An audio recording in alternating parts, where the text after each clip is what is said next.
Impossible d'éluder le conflit ukrainien au sommet de Riga.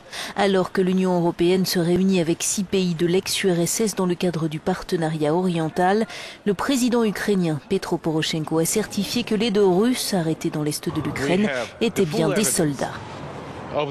Nous avons la preuve incontestable de la présence de l'armée russe des troupes régulières. Aujourd'hui, l'OSCE et la Croix-Rouge internationale ont fait une déclaration officielle selon laquelle les soldats que nous avons hospitalisés et qui reçoivent un traitement correct sont d'authentiques soldats de l'armée russe.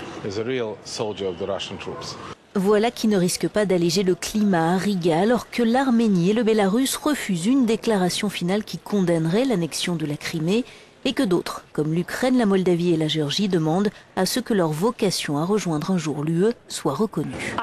Je ne pense pas qu'aucun pays ait à choisir entre l'Union européenne et la Russie, a prudemment expliqué la première ministre danoise. Ce sommet montre bien notre engagement envers le partenariat oriental et montre bien que chaque pays est souverain et a le droit de faire ses propres choix.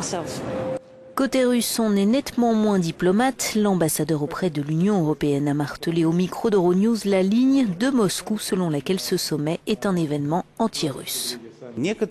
Certains États membres de l'Union européenne ne voient pas le partenariat oriental comme un instrument pour amener les pays ciblés à rejoindre l'Union européenne. Ils le voient plutôt comme un instrument pour éloigner ces pays de la Russie.